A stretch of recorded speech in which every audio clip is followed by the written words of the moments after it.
Good morning friends. मैं आपका दोस्त संतोष एक बार फिर आपके सामने हाजिर हूँ। स्टूडेंट्स, लास्ट क्लासेस में हम लोग फ्रेंच रेवोल्यूशन के बारे में पढ़ रहे थे और फ्रेंच रेवोल्यूशन में अभी तक हम लोगों ने दो इम्पोर्टेंट सब पॉइंट्स के बारे में पढ़ा था। जो सबसे पहला था उसमें यह बताया गया था कि लेट 18th सेंचुरी में फ्रेंच सोसाइटी कैसी थी, और दूसरा था सर्वाइव के बारे में बताया गया था। यानी जो सोसाइटी थी उसमें जो डिप्रेस क्लास था, जो वंचित क्लास था, वो किस तरीके से अपने आप को सर्वाइव रख पा रहा था, सर्वाइव कर पा रहा था। तो आइए उसी में हम आगे बढ़ते हुए पढ़ते हैं कि growing middle class increasing and to privilege, यानी एक उभरते मध्यम क्लास ने किस तरीके से प्रिविलेज को खत्म करने की मांग की। स्टूडेंट्स, हर सोसाइटी का 3 सेक्शन कम से कम होता है, अपर क्लास, मिडिल क्लास और लोअर क्लास। जो अपर क्लास होता है, अपर क्लास, मिडिल क्लास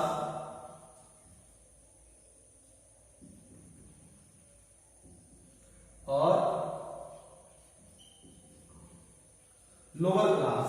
तो जो अपर क्लास होता है उसे ही तमाम वो प्रिविलेज मिलते हैं, इसलिए वो कभी भी प्रिविलेज को छोड़ना नहीं चाहता। जो लोअर क्लास होता है वह सभी प्रिविलेज से दूर रहता है, लेकिन जो मिडिल क्लास होता है वह अपर क्लास बनने की डिमांड करता है। क्योंकि सोसाइटी जो होती है, कोई भी सोसाइटी हो, वो प्रोग्रेसिव सोसाइटी ही होती है। उस सोसाइटी का कुछ ऐसा समूह जरूर रहेगा जो प्रोग्रेसिव होगा, जो सोसाइटी के उन सेक्शन से अपने आप को अलग करने की कोशिश करेगा जो कंजर्वेटिव है, जो ट्रेडिशनल है। तो जो मिडिल क्लास है वह अक्सर ही प्रोग्रेसिव क्लास बनकर अपर क्लास में जाने की कोशिश करता है। तो आइए जो हमारा ये नेक्स्ट पॉइंट है कि किस तरीके से जो प्रिविलेज दिए जाते थे उन प्रिविलेज को दूर करने की मांग इन मिडिल क्लास ने की। तो इसमें बतलाया गया है कि ऐसा नहीं कि फ्रांस में पहली बार टैक्स लगाया गया था, यानी कि जो टैक्स है वो इससे पहले भी लगते आ रहे थे और टैक्स पहले भी बढ़े थे। यानी टैक्स पहली बार नहीं बढ़ाया गया था। रेट ऑफ जो टैक्स है, यानी रेवेन्यू में जो टैक्स की रेट होती है, इसको आप ऐसे समझिए,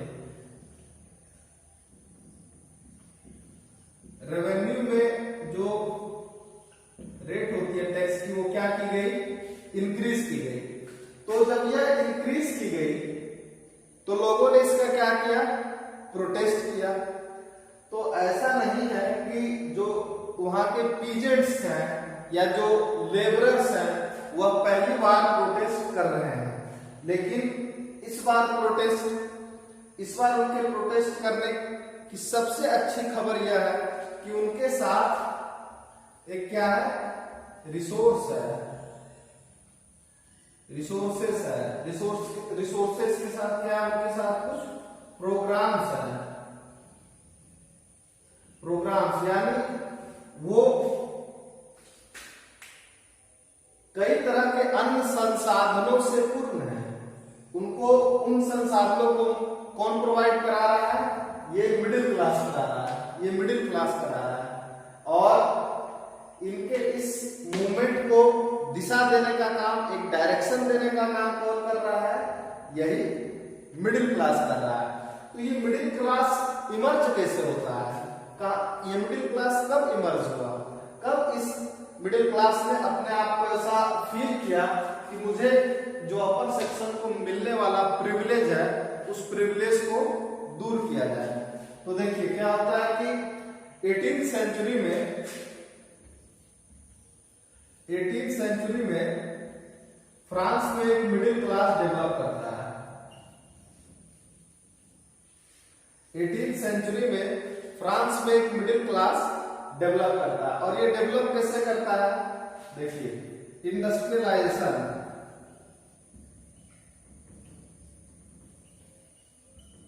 जो फ्रांस में इंडस्ट्रियलाइजेशन होता है, उस इंडस्ट्रियलाइजेशन के कारण कॉमर्स, ट्रेड एंड कॉमर्स,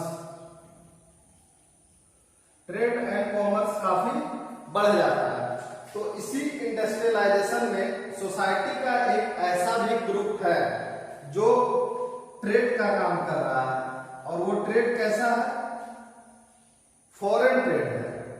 कैसा ट्रेड है, फॉरेन ट्रेड है।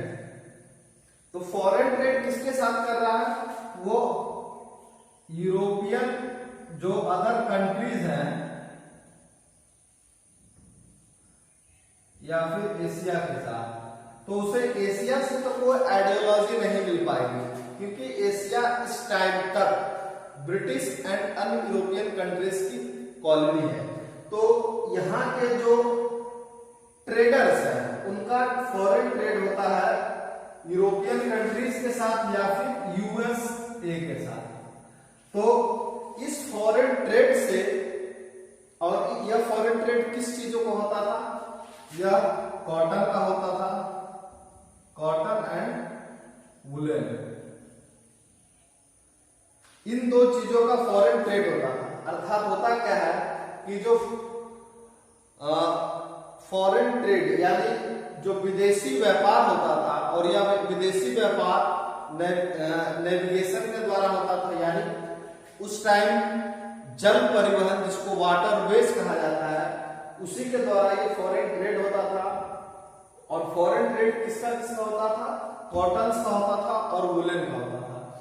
जो वहां का मिडिल क्लास है उसने सूती और रेशमी या ऊनी कपड़ों, ऊनी और सूती या रेशमी कपड़ों का बहुत अधिक उत्पादन किया, और उत्पादन करने के साथ इंडस्ट्रियलाइजेशन हो चुका है।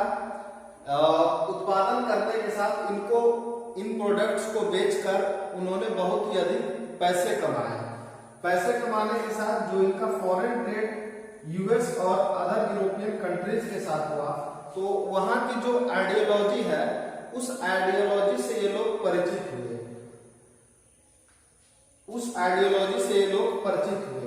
तो इनका ऐसा कहना था, जो यहाँ का मिडिल क्लास है, जो यहाँ का जो फ्रांस का मिडिल क्लास है, इनका ऐसा कहना था कि फ्रांस में भी जो प्रिविलेज क्लास है यानी जो विशेषाधिकार क्लास है, उस क्लास को क्या किया जाए, खत्म किया जाए।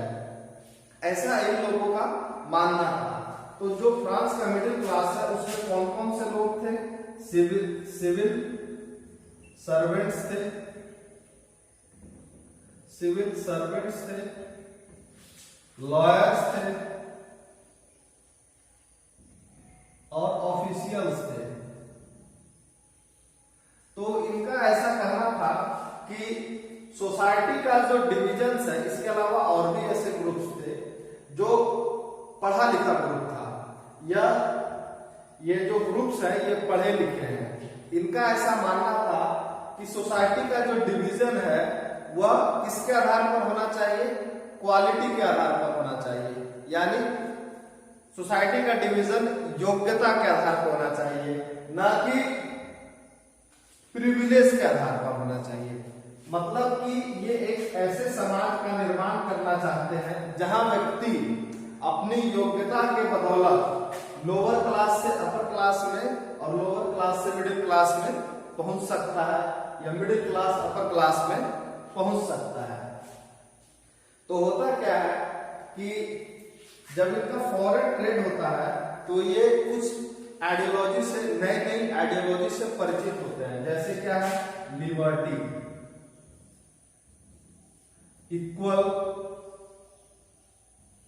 राइट्स, इक्वल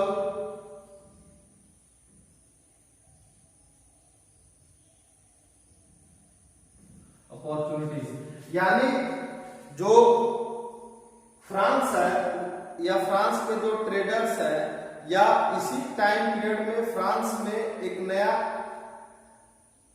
इमर्ज हुआ है, जो पढ़ा लिखा है, उसने लिबर्टी, इक्वल राइट्स और इक्वल अपॉर्चुनिटीज के आधार पर उस समाज को स्टैब्लिश करने का संकल्प लिया, या उस समाज को स्टैब्लिश करने के लिए इन आइडियोलॉजीज के बेस पर प्रेरित किया। जैसे उस व्यक्ति का नाम क्या है? John Locke. और इसकी एक बुक है जिसका नाम है two treatises of government.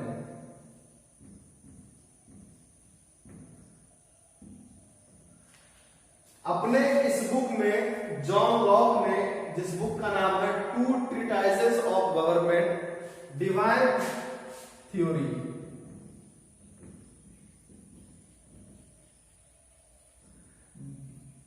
Divine theory का मतलब होता है कि दैवीय उत्पत्ति का सिद्धांत। तो ये अपने आप, ये कौन कहता है?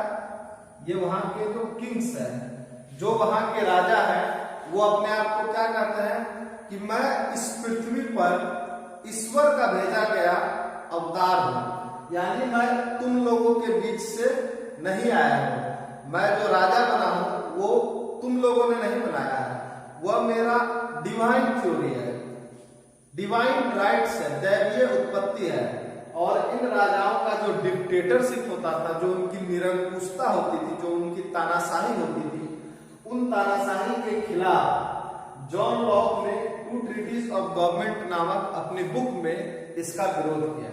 यानी जॉन लॉक ने अपनी पुस्तक टू ट्रीटीज ऑफ गवर्नमेंट में राजा के डिवाइन थ्योरी और उसकी डिक्टेटरशिप का विरोध किया है। उसने कहा कि नहीं, राजा की उत्पत्ति डिवाइन नहीं है, वह हम ही लोगों में से एक है, और उसे निरंकुश बनने का अधिकार, डिक्टेटरशिप या तानाशाही करने का अधिकार किसने दिया? ईश्वर ने नहीं दिया, हमने दिया। और जो दूसरा व्यक्ति है उसका नाम है जीन जैकस रूसो। इसकी एक पुस्तक है जिसका नाम है सोशल कॉन्ट्रैक्ट, सोशल कॉन्ट्रैक्ट, सामाजिक अनुबंध। किसके किसके बीच? ये सामाजिक अनुबंध किसके किसके बीच होगा? पीपल्स और रिप्रेजेंटेटिव।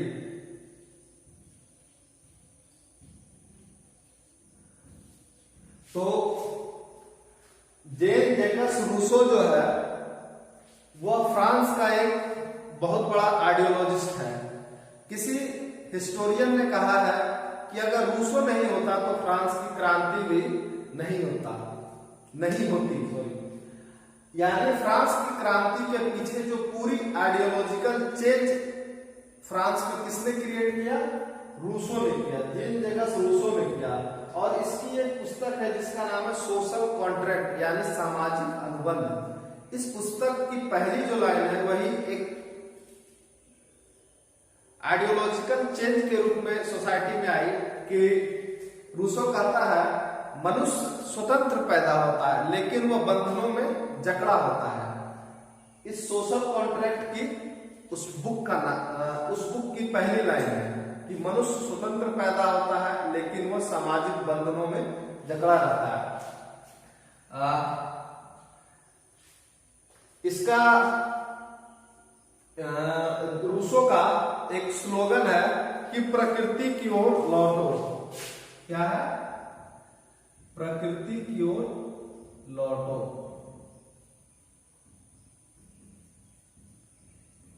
यानी इस पुस्तक से रूसो ने जो सोसाइटी में इन्वायरमेंटल चेंज हो रहे हैं उससे भी लोगों को क्या किया?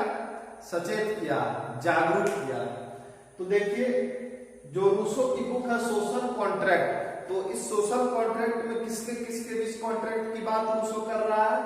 पीपल्स और उसके रिप्रेजेंटेटिव के बीच। यानी जो लोग हैं और उनके जो भेजे गए प्रतिनिधि हैं उनके बीच क्या है? सोशल कॉन्ट्रैक्ट है। यानी ये प्रतिनिधि इसके खिलाफ जाकर के कोई भी लॉ नहीं बना सकता। यानी रिप्रेजेंटेटिव किसको ध्यान में रखकर लॉ का फॉर्मेशन करेगा? पीपल्स को ध्यान में रखकर लॉ का फॉर्मेशन करेगा।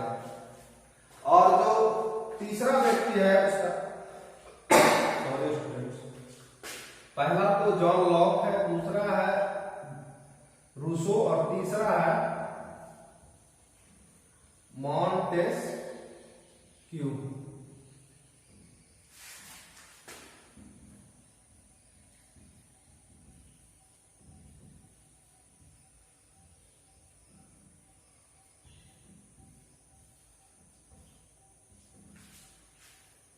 जो तीसरा सबसे बड़ा आइडियोलॉजिस्ट फ्रांस का है उसका नाम है मॉन्टेस्क्यू। और मॉन्टेस्क्यू कहता है कि 100 चूहों की अपेक्षा एक सिंह का शासन बहुत अच्छा है। यानी अगर 100 रैट भी मिलकर एक शासन करे तो वो उतना अच्छा नहीं माना जाता जितना एक लॉयल शासन करेगा। तो मॉन्टेस्क्यू ने एक बुक लिखा है जिसका नाम है द स्पिरिट ऑफ लॉ। और इस लॉ में उसने क्या बतलाया है, इस लॉ में उसने बतलाया है सेपरेशन ऑफ पावर, सेपरेशन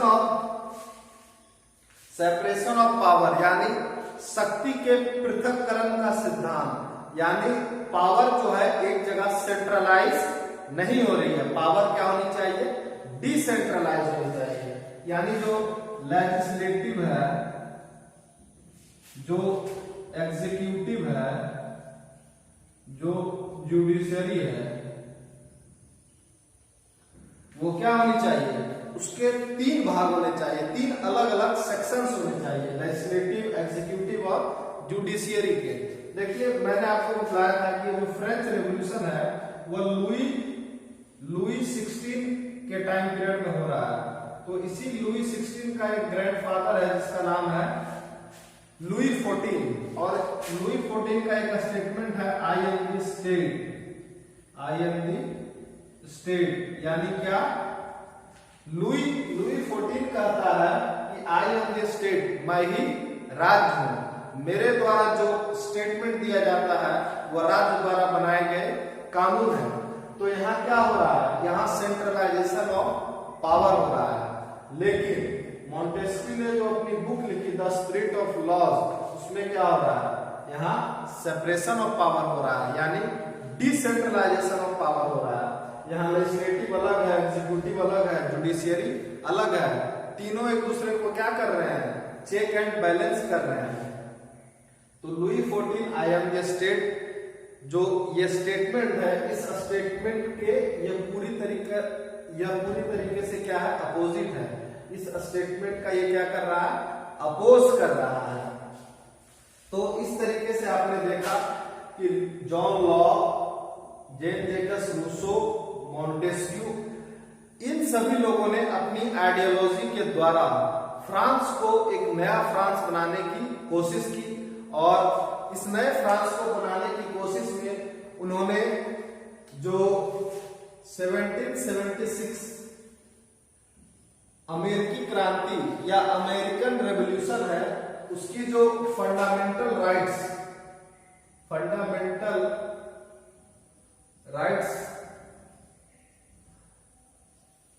जो फंडामेंटल राइट्स 1776 में अमेरिका में जो अमेरिकी स्वतंत्रता संग्राम के दौरान या अमेरिकी स्वतंत्रता संग्राम के बाद वहां के कॉन्स्टिट्यूशन में शामिल किया गया, उसको भी इन लोगों ने अपने इस रेवोल्यूशन में, जो फ्रेंच रेवोल्यूशन है, उसमें बेस बनाया। यानी उसने भी फ्रांस के लोगों को कुछ फंडामेंटल राइट्स दिए। फ्रांस के लोगों को 3 चीजें, फ्रांस जो फ्रेंच रेवोल्यूशन है उसने सोसाइटी को 3 चीजें दी। पहला लिबर्टी, इक्वलिटी, और पहला लिबर्टी, दूसरा इक्वलिटी और तीसरा फेडरलिटी, यानी स्वतंत्रता, समानता और बंधुत्व। इन विचारों के आधार पर फ्रांस ने अपनी क्रांति को डेवलप किया और दुनिया को एक नया संदेश दिया। तो देखिए ये जो आइडियोलॉजिकल चेंज हो रहा है वो फ्रांस में फ्रांस की क्रांति का एक बहुत बड़ा बेस है, जो फ्रांस के लोगों को फ्रांस की गवर्नमेंट के खिलाफ प्रोटेस्ट करने के लिए प्रेरित कर रहा है। तो जो फ्रांस का मिडिल क्लास है, इस मिडिल क्लास के जो पीपल्स होते थे वे लोग क्या करते थे, जो वहां का कॉफी हाउस है, जो वहां का कॉफी हाउस या सैलून्स है, इन्हीं कॉफी हाउस और सैलून्स में वो लोग डिबेट किया करते थे। किसके ऊपर? इन्हीं आइडियोलॉजी के ऊपर। और नए फ्रांस का निर्माण किस तरीके से होगा, नया फ्रांस कैसा होगा, इस पर डिबेट इन्हीं कॉफी हाउस और सैलून्स में हुआ करती थी। और जो सोसाइटी का पढ़ा लिखा वर्ग था, उस पढ़े लिखे वर्ग ने नए नए न्यूज़पेपर एस्टेब्लिश किए, नए नए मैगजीन्स एस्टेब्लिश किए, और उन न्यूज़पेपर और मैगजीन में इन जो थिंकर्स हैं उनकी आइडियोलॉजी के आधार पर उन्होंने कई सारे एसेज लिखे, कई सारे नोट्स लिखे, और सोसाइटी का वह क्लास जो इन नोट्स और एसेज को नहीं पढ़ पाता था, इन डिबेट्स को नहीं पढ़ पाता था, उनके सामने ये लोग चिल्ला चिल्ला कर पढ़ते थे, ताकि फ्रांस के लोगों को अपनी डिक्टेटरशिप वाली मोनार्की से फ्रीडम दिलाया जा सके, लिबर्टी दिलाई जा सके, स्वतंत्रता दिलाई जा सके। तो स्टूडेंट्स, इस तरीके से आपने देखा कि जो वहां का ग्रोइंग मिडिल क्लास है वह अपनी आइडियोलॉजी को किस तरीके से चेंज कर रहा है, जिसमें जॉन लॉक, रूसो और मॉन्टेस्क्यू ने एक बहुत बड़ी भूमिका अदा की। और फिर किस तरीके से वहां का जो प्रिविलेज क्लास है, वो अपने आप को सेपरेट मानने लगता है, वह अपने आप को इस पूरी क्रांति से अलग करता है, क्योंकि उसके प्रिविलेज के खिलाफ ही इसमें क्रांति की जा रही है। तो स्टूडेंट्स, इस तरीके से आपने इन पॉइंट्स